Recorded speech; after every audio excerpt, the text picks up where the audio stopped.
Hundi keessanuu gara nagoota gara nagara gidiraaka kana distaansii sadda fagaan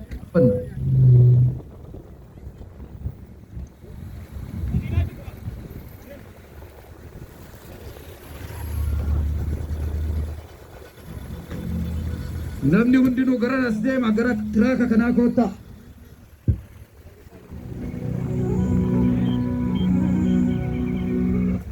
Gara tiraakaas deema.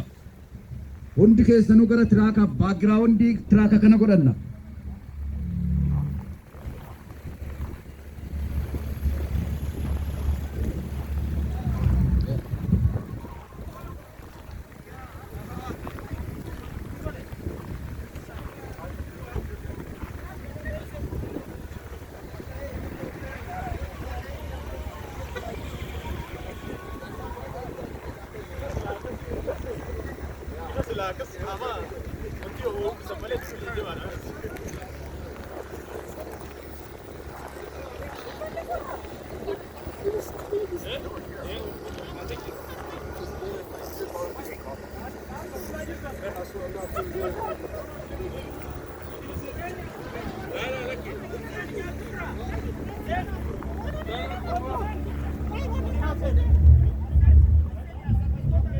Gara kota gara makiinaa diimaa kana asirraa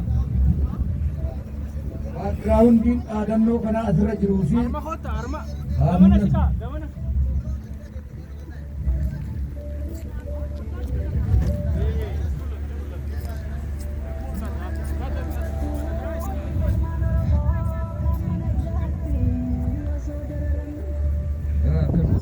distaansii eeggadha adda fageenya irraa akkasumatti eeggadha. Yaa sa'aatiin qabnu ammaan tana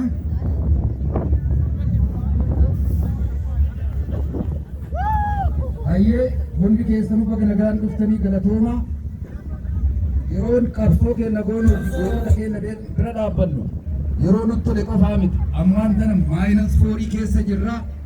Hedduu ulfaadhaa galatooma. Mee warri dhaadannoo jechuu dandeettan qeerroon garanas bayame dhaadannoo daqiiqaa lama tokko keessatti jenneetiin deemna. Qeerroon jirtu garanas baya.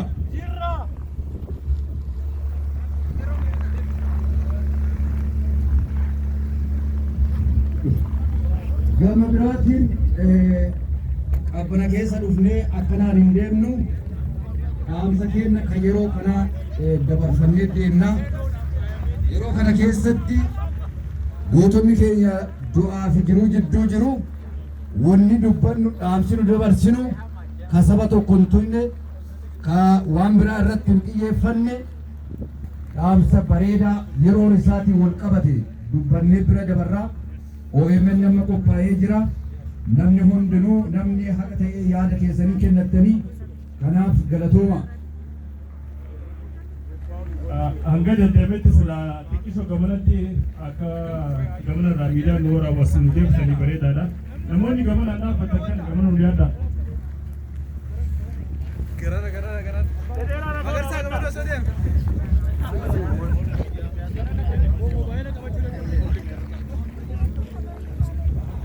Hayyee mee qeerroon eessa jiran dhaadannoo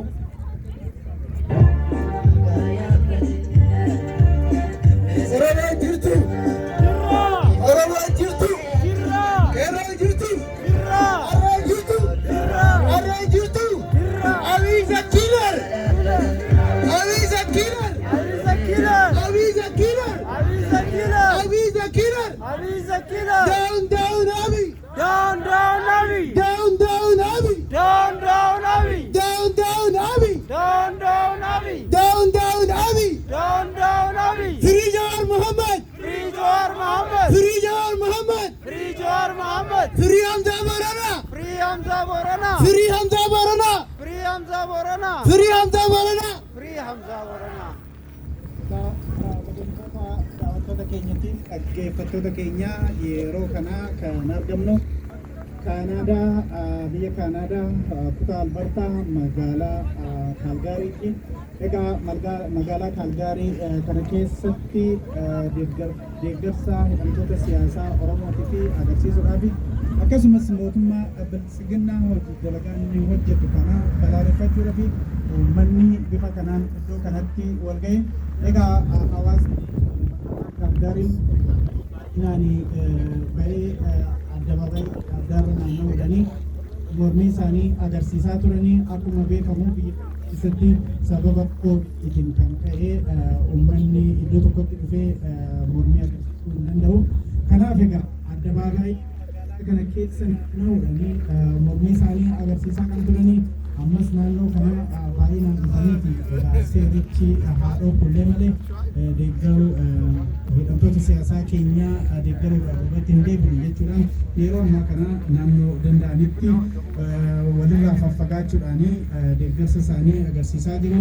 Wayita nama asii haasa'u kana keessatti odeeffannoon tokko kan agarsiisu gara ganamaa hakimoonni Baqqalaa Garbaa fa'aa Jawaar Mohaammed fa'aa akka hin seenne dhorkamanii turanii galgalaatti gara yookiin gara halkaniitti hakimoonni suni akka deebi'anii seenanii taasifameedha jedhu. Maalirraa kan ka'e hakimoonni akka dhorkamanii fi maalirraa ka'e hakimoonni isaanii kan dhuunfaa akka deebi'anii gara fuulduraatti kan hordofnee isin ibsinu ta'a. Yeroo ammaa kana keessa warra asitti argamanii dhaadannoo adda addaa agarsiisaa turan keessa egaa namoonni hedduu as namatti argamu. Warra kana keessa namoota tokko dubbisuudhaan akka kaameeraamaaniin keenya Soonii Siqee jedhee sirriitti dhageessuun jedha. Mee baay'een keessanii of fuulli keessanii mul'atu eenyu akka taatan beekamu maqaa keessan nutti himuudhaan maaliif akka asitti argamtan nu ibsu.